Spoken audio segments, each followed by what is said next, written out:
আমরা আমাদের জীবনে দামি গাড়ি, বাড়ি, ঘড়ি, মোবাইল আর আমাদের স্বপ্নগুলোকে পূরণ করার জন্য অনেক বেশি চিন্তা করি। সবসময় ভাবি, চিন্তা করতে করতে ঘুমে আসে যায়। ঘুম থেকে উঠে আবার চিন্তা করি, আমার কেন নেই? আমার কেন ডেস্কটপ নেই? আমার কেন ল্যাপটপ নেই?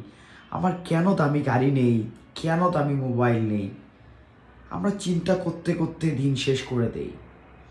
আসলে চিন্তা করে যদি ভালো কিছু পাওয়া যেত, তাহলে তো মানুষ সবসময় চিন্তা করে যেত। চিন্তা করে ভালো কোনো কিছু কখনোই পাওয়া যায় না। তবে হ্যাঁ, আপনি যদি আপনার চিন্তাটাকে বাস্তবে রূপান্তরিত করতে চান, তবে আপনাকে অবশ্যই এটা নিয়ে সাধনা করতে হবে। এটাতে সময় দিতে হবে। চিন্তাকে সময় না দিয়ে কাজকে সময় দিতে হবে, যেন আপনি এটা অ্যাচিভ করতে পারেন। যতক্ষণ পর্যন্ত আপনি